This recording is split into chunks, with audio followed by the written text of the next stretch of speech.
Finally made it back out to Little Beaver Creek to cut this branch up that fell off this oak tree. This branch fell off this oak tree about a month and a half ago. I was out checking the trail cams and I noticed this big branch fell down. Even though the branch fell down and made a job for me, it made it convenient for me to have firewood to cut up for this year.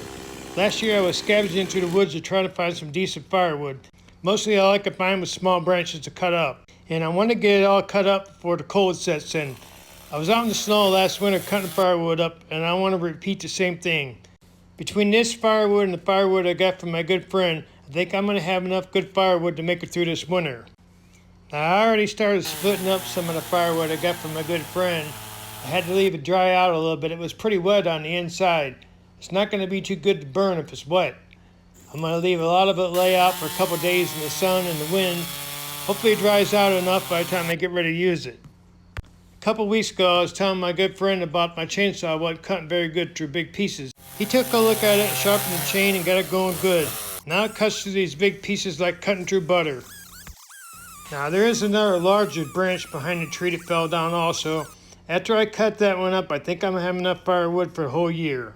It's definitely not the easiest job cutting up firewood and lugging it around and maintaining a wood stove through winter.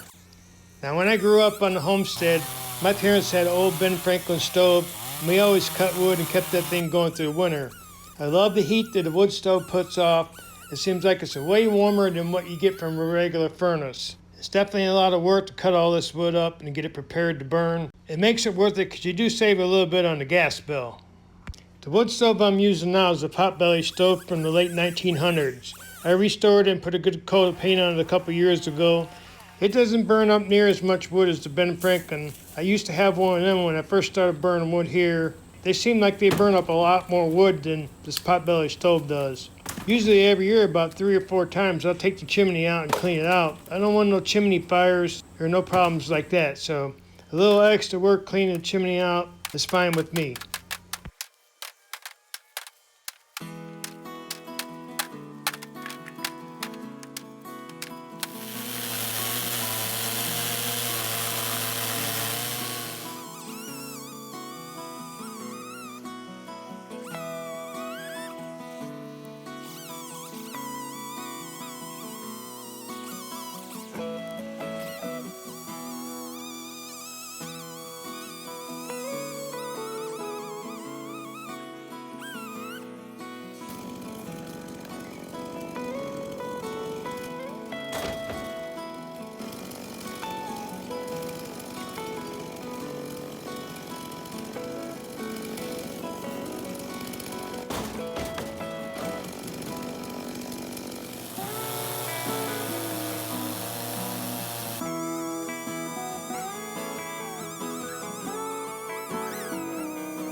Now I know cutting firewood and burning it in a wood burner seems a little old-fashioned, I'm kind of a little old-fashioned myself and stuck in them old-fashioned ways.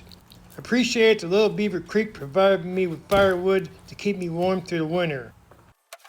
I want to thank everyone that watches and follows along, and we'll see you guys in the next video.